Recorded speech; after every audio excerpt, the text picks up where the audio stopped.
Hello cockroaches. सो आज का जो प्रोटेस्ट था वो काफ़ी बड़ा था, काफ़ी सक्सेसफुल था, बहुत ही ज़्यादा जनता आई हुई थी। तो हमारा पीसफुल आंदोलन दिन ब दिन बड़ा होते जा रहा है। और अब मैं बात करना चाहता हूँ जो आज घटना हुई। तो देखिए ये सारी ना टैक्टिक्स है, सारे ना तरीके हैं हम लोगों को डराने के, धमकाने के और मुद्दे से भटकाने के। तो हमें कहीं से भी मुद्दे से नहीं भटकना है। हमारा एक ही मुद्दा है कि धर्मेंद्र प्रधान को रिज़ाइन करना पड़ेगा। जो 1 करोड़ बच्चों के साथ अन्याय हुआ है, जिन बच्चों ने सुसाइड की है, उसके लिए उनको तो रिज़ाइन करना ही पड़ेगा। तो आप एक बार नहीं 10 बार हमले करवाइए, एक नहीं 10 थप्पड़ मारिए, लेकिन फिर भी हम बोलते रहेंगे कि धर्मेंद्र प्रधान आपको तो रिज़ाइन करना ही पड़ेगा।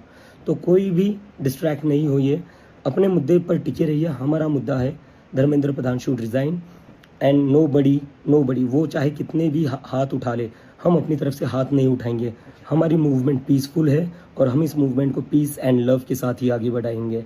And to the haters I want to say get well soon.